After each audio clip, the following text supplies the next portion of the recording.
Chapter 7 जो है भगवद गीता का, वो ज्ञान विज्ञान योग के बारे में है। उसका टाइटल भी ज्ञान विज्ञान योग ही है। तो ज्ञान और विज्ञान के बारे में बताते हैं कृष्ण कि ईश्वर को जानना केवल बौद्धिक प्रक्रिया नहीं है, योग और जानने की आसक्ति और सरेंडर मैंडेटरी है उसके लिए।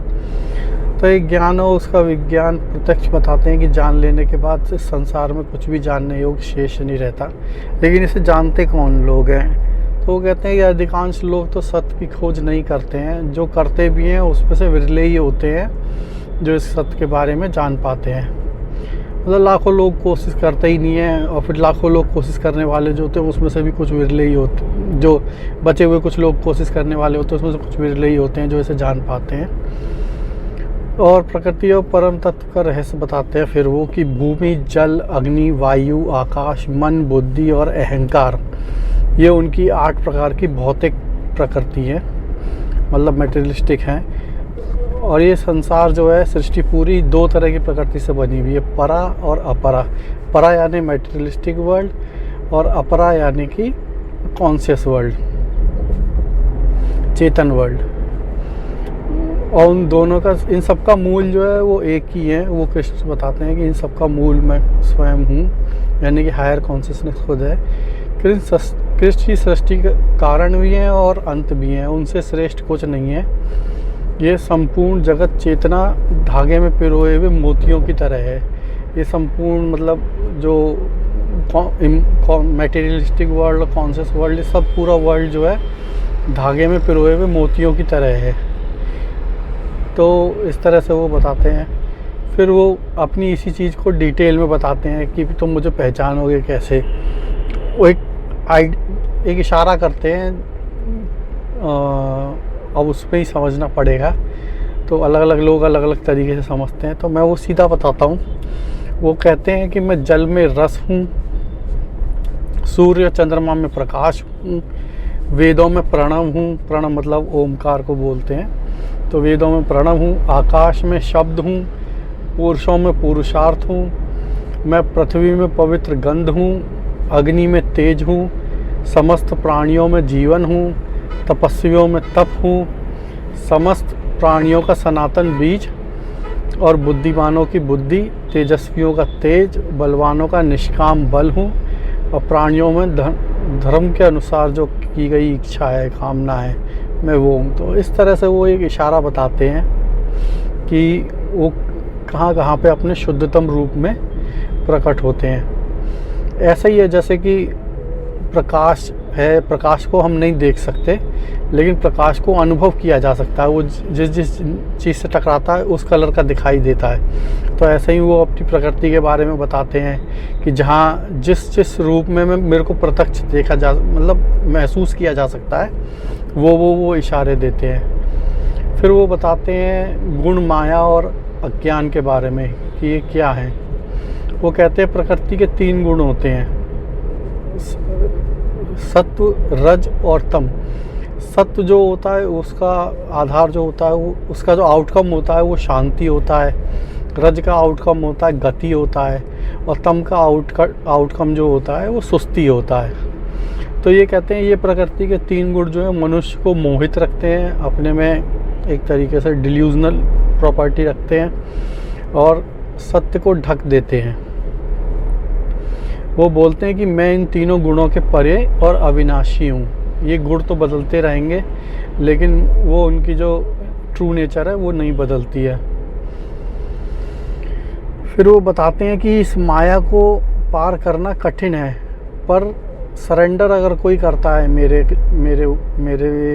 मेरे को लेके सरेंडर अगर कोई करता है मेरे ऊपर, तो उसके लिए संभव हो जाता है। फिर वो बताते हैं कि अधर्म, अहंकार और ज्ञान, यही भक्ति में, सरेंडर में सबसे बड़े अवरोधक होते हैं। फिर वो भक्ति के प्रकार बताते हैं, ज्ञान की श्रेष्ठता बताते हैं कि क्या होती है।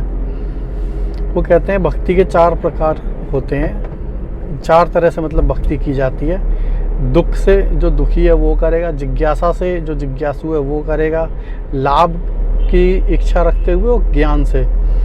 इन चार तरह की प्रवृत्तियों से लोग मुझे भक्ति में आते हैं। तो वो कहते हैं इन सब में ज्ञानी मुझे अत्यंत प्रिय है, क्योंकि वो निरंतर मुझ में स्थित रहता है।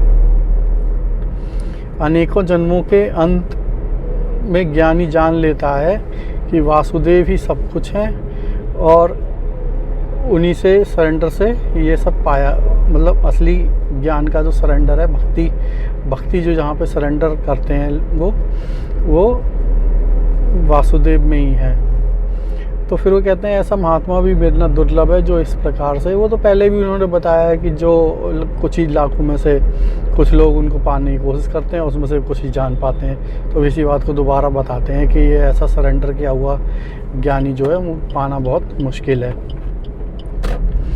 तो फिर वो बताते हैं इसके बारे में आगे कि और जो भक्ति होती है वो कैसे लोग देवी देवताओं की भी करते हैं और फिर अन्य उपासनाएं भी करते हैं, और कृष्ण अपनी उपासना तो सबसे परम लक्ष्य की प्राप्ति के लिए, मुक्ति के लिए बताते ही हैं। तो वो कहते हैं जिनका विवेक कामनाओं द्वारा हर लिया गया है, यानी कि जिनका विवेक जो है वो बस इतना ही है कि मेरी कोई इच्छा पूरी हो जाए, तो वो अन्य देवी देवताओं की शरण में जाते हैं।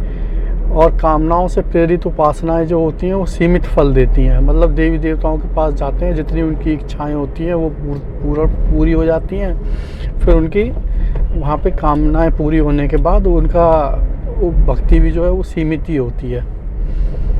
देवी देवताओं का उपासना भी अंततः फल जो होता है वो कृष्ण ही देते हैं, ईश्वर ही देते हैं, लेकिन वो सीमित होता है, बस उसकी ये कंडीशन है। लेकिन देने वाले वो कृष्ण ही हैं अलग अलग रूपों में। फिर वो अव्यक्त तत्व के बारे में बताते हैं, अपनी योग माया के बारे में बताते हैं कि कैसे क्या उनका एसेंस जो है वो नॉन डिस्क्राइबेबल है, उसको बताया नहीं जा सकता। तो वो क्या है, जो लोग सही समझ नहीं रखते वो असली रूप को नहीं देख पाते, वो कहते हैं। और मुझे साधारण दिखाई देने वाला मूर्ति रूप में मानते हैं या इंसान रूप में मानते हैं, तो ऐसे लोगों की समझ सही नहीं होती है। तो फिर उसके बाद बताते हैं योग माया की वजह से मैं सबको साफ साफ दिखाई देने में और समझ में आने में दुर्लभ हूँ। योग माया क्या होती है फिर वो बताते हैं, जैसे सूरज हमेशा चमकता रहता है, लेकिन बादल आ जाएं तो सूरज दिखाई नहीं देता, बस सूरज का प्रकाश महसूस होता है। सूरज छिपता नहीं है, बस हमारी नज़र से ढक जाता है। तो इसी प्रकार से वो बादल की तरह ही योग माया है। योग माया में भी वो बादल की तरह ढक लेती है ईश्वर को, और ईश्वर की योग माया है, लेकिन वो बादल की तरह ढक लेती है ईश्वर को। वो मौजूद तो है लेकिन वो हमें दिखाई नहीं देती, हमारे ज्ञान पे पर्दा पड़ जाता है। तो वो बोलते हैं कि मैं भूत भविष्य वर्तमान सब में सभी प्राणियों को जानता हूँ, किंतु मुझे कोई नहीं जानता। तो वही है सुपर कॉन्शियसनेस। अगर उसके लेवल से देखा जाए तो वो अपने से नीचे वालों को तो वो सब जानते ही हैं, लेकिन नीचे से ऊपर देखने की बादल की वजह से या योग माया की वजह से दृष्टि होती नहीं है लोगों के पास। फिर द्वंद्व से, मोह से और मतलब इसी डुअलिटी वगैरह में फंस के वो दृष्टि जो है चली जाती है। फिर आगे वो बताते हैं कि इच्छा और द्वेष से उत्पन्न द्वंद्व ही जन्म मरण का बंधन है।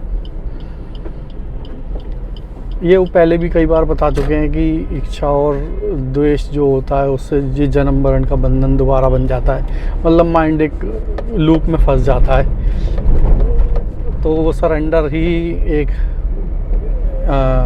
ऑप्शन है कि उससे आगे निकला जा सके।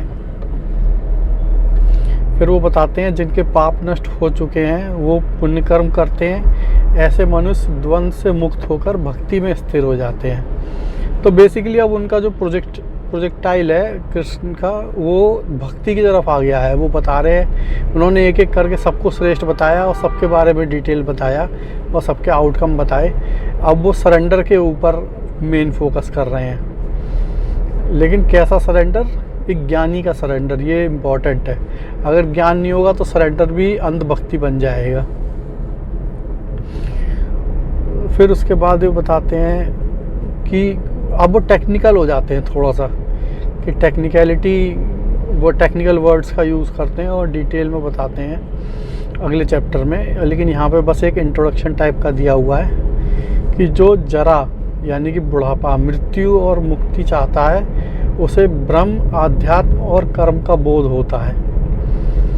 फिर वो बताते हैं कि जो मुझे अधिभूत, अधिदेव, अधियज्ञ सहित जानते हैं, वे मृत्यु के समय मुझे ही जान जाते हैं। तो ये थोड़ा टेक्निकल हो गया। इसका पूरा डिटेल्ड जो डिस्क्रिप्शन, पूरा डिटेल्ड इन्फॉर्मेशन इसके बारे में कि ये अधिभूत क्या है, अधिदेव क्या है, अधियज्ञ क्या है, नेक्स्ट चैप्टर में पता लगेगा। तो इसी के साथ ये चैप्टर यहाँ पे समाप्त होता है।